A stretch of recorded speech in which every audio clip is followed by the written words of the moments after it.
Gilles Hubert, bonjour. Bonjour.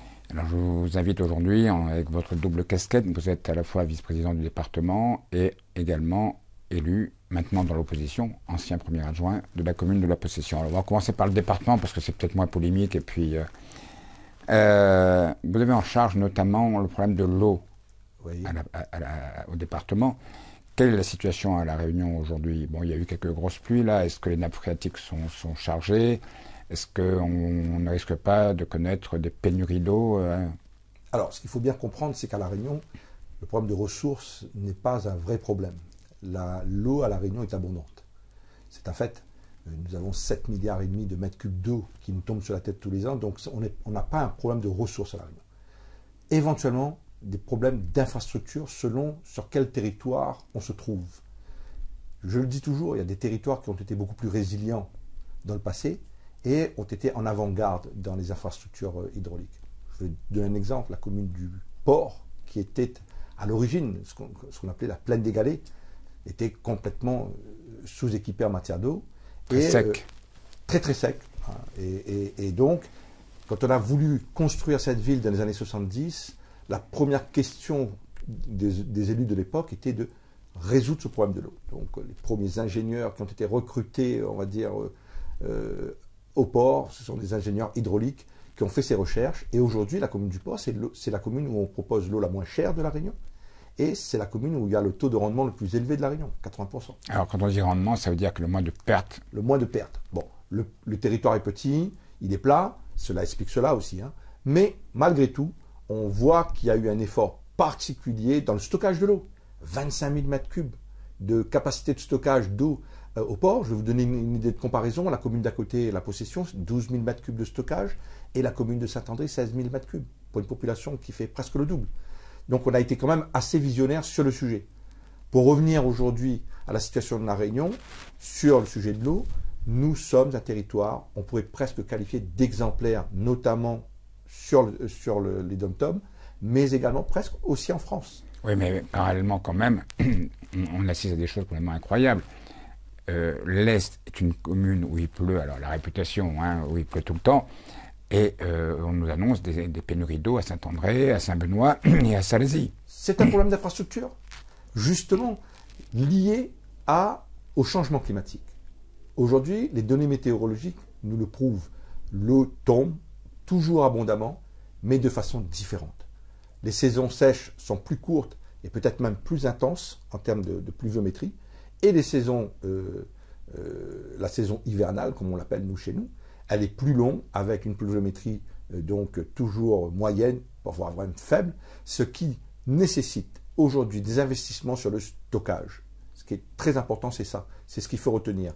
Et les infrastructures sont des infrastructures qui nécessitent des investissements particulièrement lourds.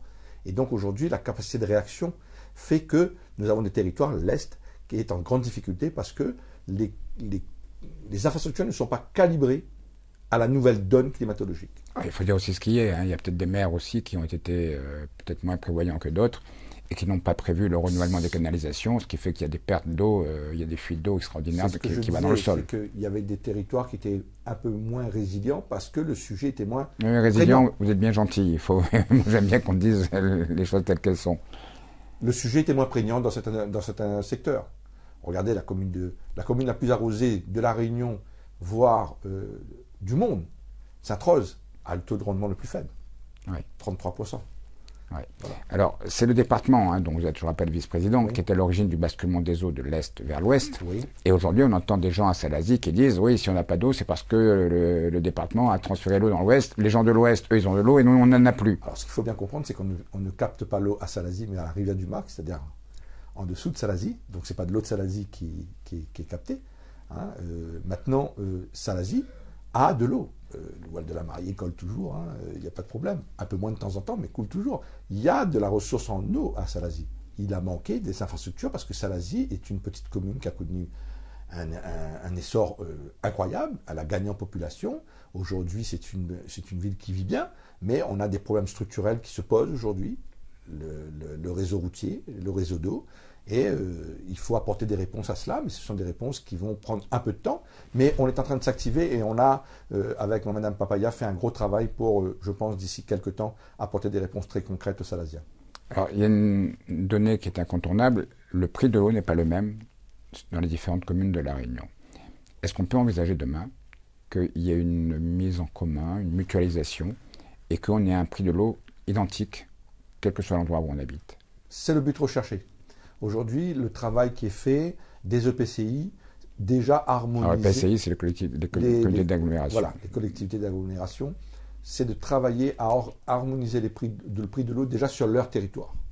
Et on a bon espoir un jour, je vais le dire franchement, pas dans cette décennie, mais on va dire dans la décennie suivante, de pouvoir harmoniser le prix de l'eau sur La Réunion.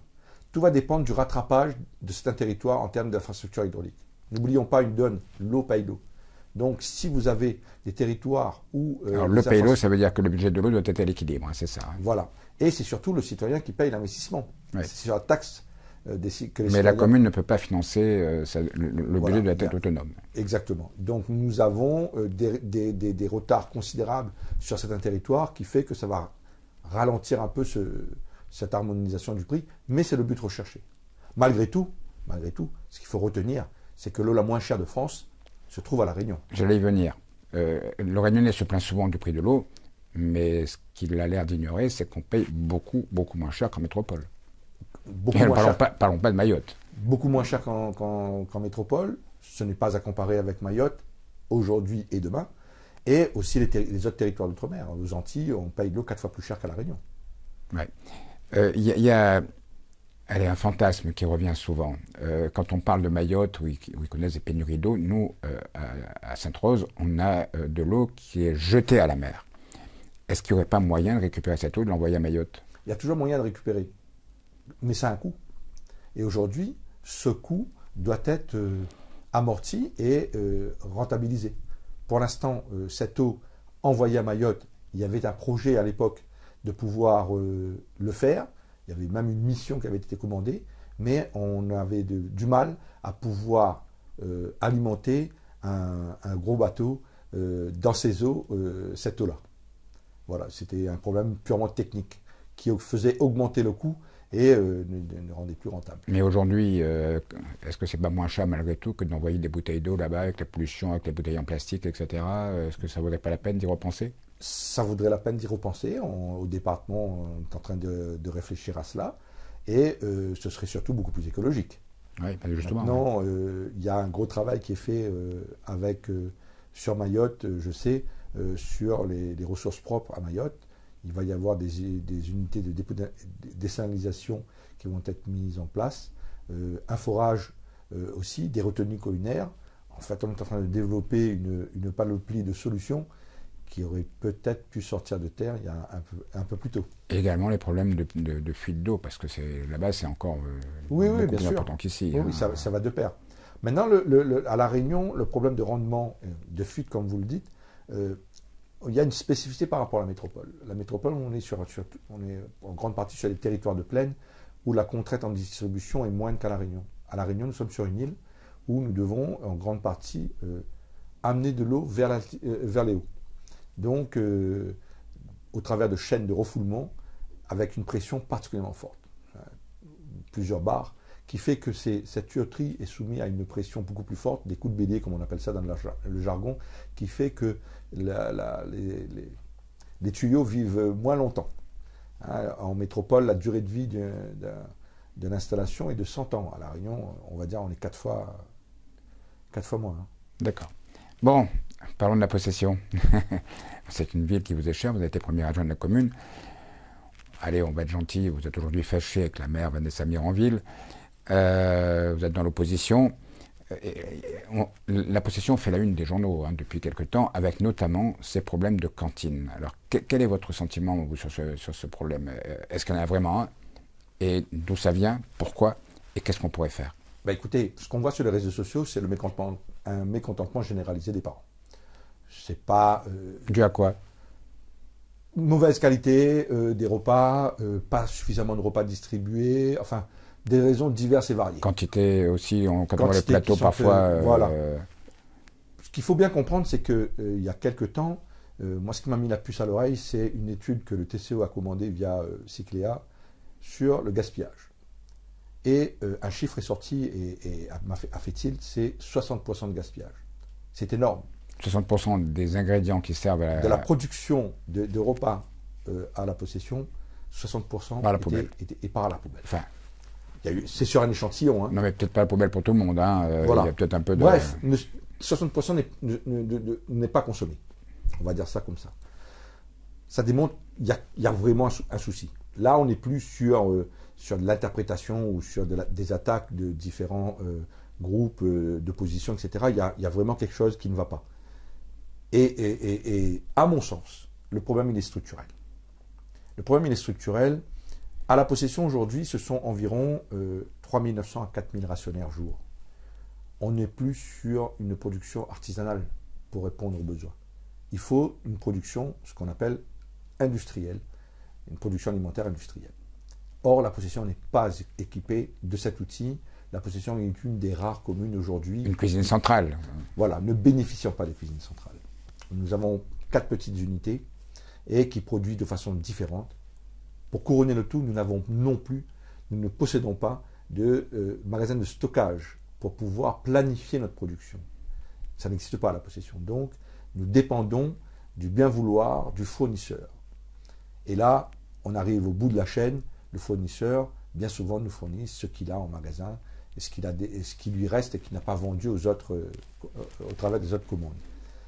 Il y avait un projet de cuisine centrale à la possession depuis maintenant 8 ans. Les études, des choix ont fait que ça a pris un peu de temps, mais ce projet existe, mais ça piétine. On ne le voit plus. Et là, j'apprends au travers de la presse que ce ne sera pas avant 5 ans que cette cuisine centrale va sortir. La question est de savoir, est-ce qu'on peut attendre encore et encore une production aléatoire, des gens mécontents? Est-ce qu'on peut attendre cette cuisine centrale? Moi, je dis que non. Il faut prendre une décision. Il faut avoir le courage de prendre une décision, de dire, on n'est pas capable, on n'est plus capable de produire correctement à la possession. Il faut faire autrement. Autrement, c'est aller vers un prestataire qui pourrait nous assurer une qualité pérenne et nous n'aurions plus à produire mais qu'à servir. D'accord. Je relève le fait que vous disiez que ce projet de cuisine centrale a pris beaucoup de retard. Est-ce que c'est dû, alors on parlait d'études, etc., mais est-ce qu'il n'y a pas un problème aussi intrinsèque à la commune de la possession où les cadres, il y a un turnover comme on en voit dans aucune commune de la Réunion? On est à combien de DGS à la possession depuis le début de la mandature On va dire une grosse dizaine. Vous avez le DGS, vous avez les DGA, les directeurs généraux adjoints, vous avez des chefs de service qui partent. Les directeurs de cabinet, on en a connu. Exactement. Donc on a un turnover et une administration qui a été terriblement fragilisée au fil des années. Et c'est dû à quoi? C'est dû, je pense, à un management qui n'est pas du tout adapté. Vous êtes très très diplomate. Moi, je mettrais les pieds dans les plats. Il y en a qui disent c'est dû au caractère de la maire. Oui. Oui. Vanessa Miranville a toujours du mal à comprendre qu'un politique est un politique. Il a à sa disposition une administration pour mettre en place sa politique et faire en sorte de porter des résultats. Nous, le politique, nous avons été élus sur un projet et notre rôle est de veiller à ce que ce projet soit mis en place. Et après, il faut faire confiance à l'administration. Maintenant, tout le monde ne bénéficie pas d'un même niveau administratif, c'est un fait. On fait avec ce qu'on a, on essaie de renforcer de temps en temps, mais on ne vient pas faire à la place d'eux. Et c'est ça où c'est là où est le problème. Vous voulez dire qu'elle s'implique, qu'elle veut tout faire elle-même, qu'elle veut... Beaucoup trop, beaucoup trop. Elle n'a pas laissé la place à l'administration de faire son travail. Alors les mauvaises langues diront également que vous avez quand même été son premier adjoint pendant de longues années, et que pendant tout ce temps-là, vous n'avez rien dit, rien vu, et que tout allait bien, et que c'est maintenant que vous êtes dans l'opposition que vous trouvez tous ces défauts. Alors, C'était souvent de grands combats en interne.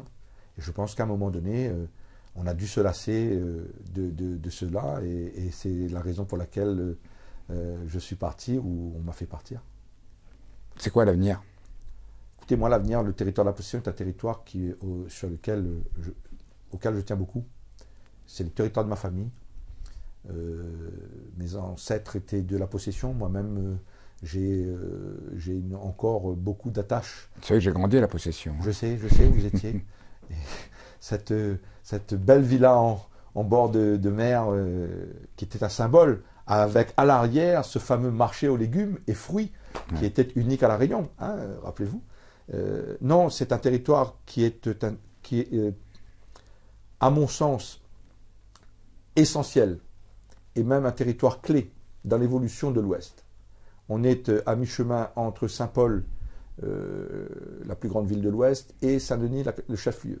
Et le port. Et le port, la capitale économique. C'est très important de voir le sujet comme cela. La possession, par exemple, sera juste à l'arrière de l'arrière-port, du grand port maritime. Donc il y aura des enjeux importants sur cette commune.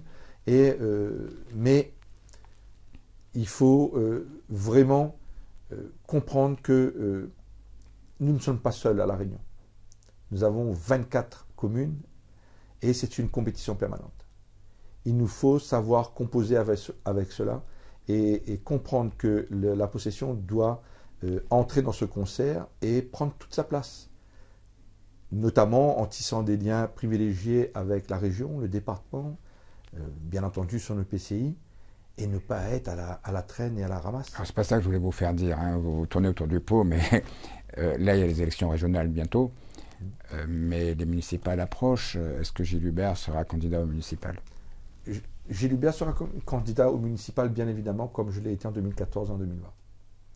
Je serai dans la course. Oui, il n'y a pas de secret là-dessus. Maintenant, si la question est de savoir si je serai en tant que tête de liste, je ne peux pas le dire maintenant. Ça va se faire avec plusieurs composantes. Mais je serai dans la course et je compte bien peser dans les élections municipales de 2026. Oui. Très bien. Merci. Merci à vous.